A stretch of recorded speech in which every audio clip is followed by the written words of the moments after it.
Hello, this is Tyler with Analytive, and today we are going to talk about hidden benefits and how to discover them in your product or service.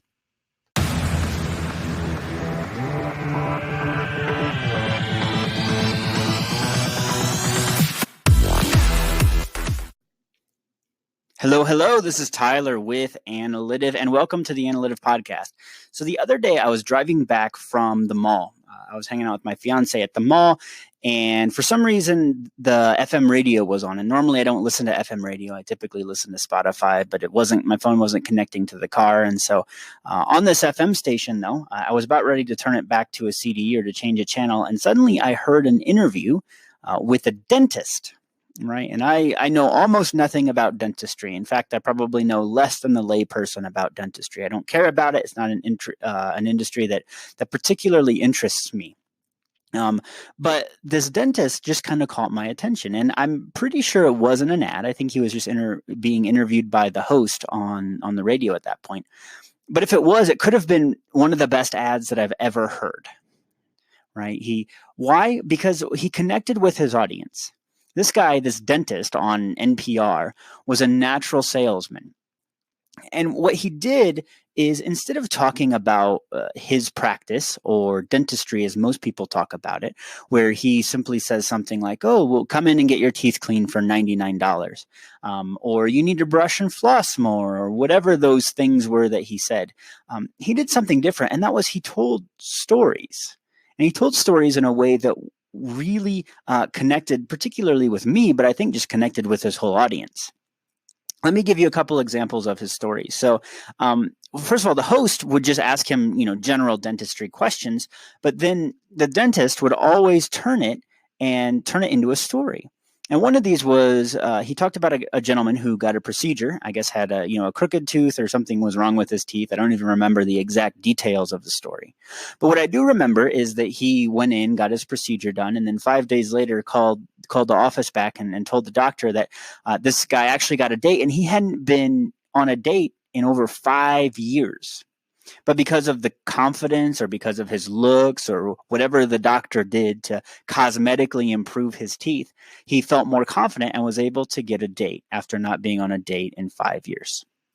Right. This taps into one of our natural needs, our natural desires, and that's to be loved. He told another story of a guy who got a procedure from him and then got a job interview out of it, right? He came in and he got his teeth cleaned and got everything repaired and looked really good. And then through that confidence, got a job interview and eventually landed a job. That idea plays to fear and significance, our fear of not having enough, and then significance, wanting to have a good job, to provide for our family, and to be successful.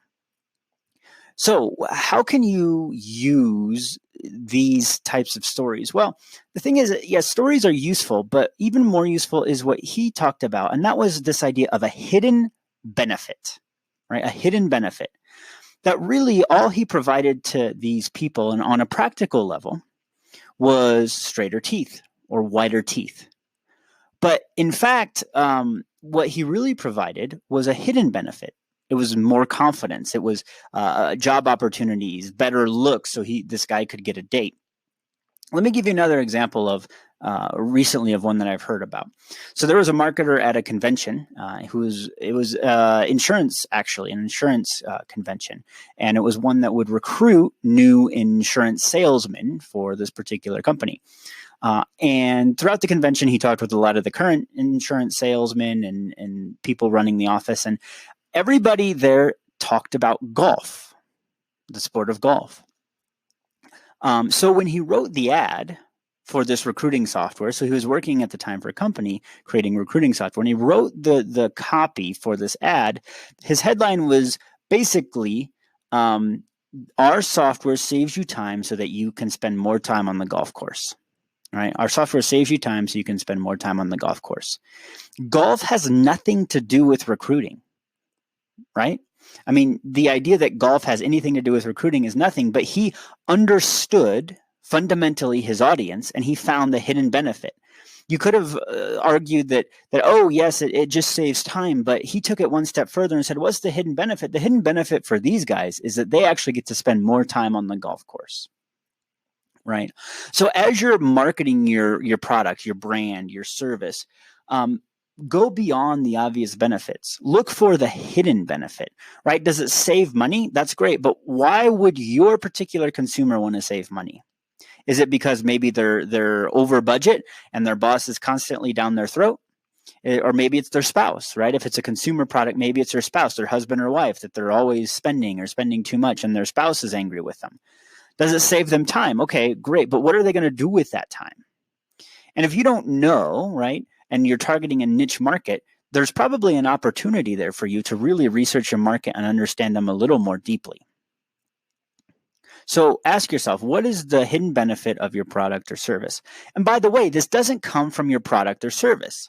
This actually comes from the mind of your customers, right? Like I said earlier, golf has nothing to do with recruiting or insurance. I mean, those things are not at all related objectively in any sense. But because the copywriter understood, he understood his audience, he understood the needs that they had, he could tap into that hidden benefit. So your hidden benefit for your product or service probably isn't a feature, right? It isn't something you can hold the product up and look at it and know what that is. You know this by spending time, by connecting with your customers.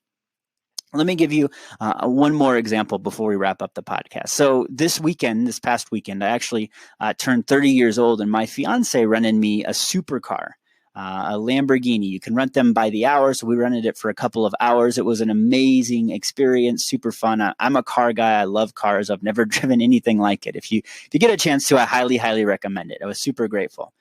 But with brands like Lamborghini, why is a supercar great? I mean, who really needs to go to 0 to 60 in less than 4 seconds or less than 3 seconds? Almost nobody. Let's just be honest. Nobody needs to do that, right? And these supercar manufacturers, sure, they sell a lot around how fast their cars are, but ultimately, there's a hidden benefit to buying a supercar, right? And the hidden benefit is status. Right? If you drive around in a Lamborghini or a Bugatti or some absurd, obscenely fast car that is very, very expensive, you do that largely because it's a status symbol. You may never put the pedal to the metal. You'll probably never break 60 or even 100 miles an hour unless you're spending time at the track, at least not legally. But why do you do that? It's very, very much a status symbol. So this is true with luxury brands. For luxury brands, the hidden benefit is status. Now, maybe you come out and say that, or maybe it's implied. If you look at a Rolex commercial or an ad for Rolex or Lamborghini or any of these companies, they imply status. They understand that a Lamborghini is really just some rubber and some metal and some engineering. Like it's a great car. I had a blast driving it. But more than anything, it's a status symbol for people who own it. So I'm asking you then, what is the hidden benefit of your product or service? What is the benefit to your customer? And go past the obvious. It's not about just saving time or money. Saving time and money is great. I hope you save lots of time and money. But what is the hidden benefit? Is it that they want to spend more time on the golf course? Is it they want the status symbol of the Rolex or the Lamborghini? Is it that their boss is breathing down their neck because they're over budget? What is the hidden benefit? And then tap into that, because if you can tap into that, you'll connect with your customer in a way that you never thought imaginable. Some of your most successful ads, I guarantee you, will highlight the hidden benefit, not the obvious features and benefit of your product. So take some time, talk to your customers, and really understand them, and go for the hidden benefits. This is Tyler, and you are listening to the Analytive Podcast.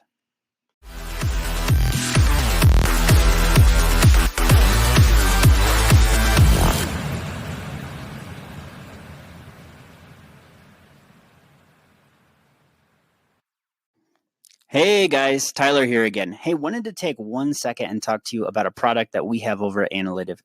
So in addition to consulting, I've created a lot of training courses. In fact, we have an SEO course that's just about ready to come out.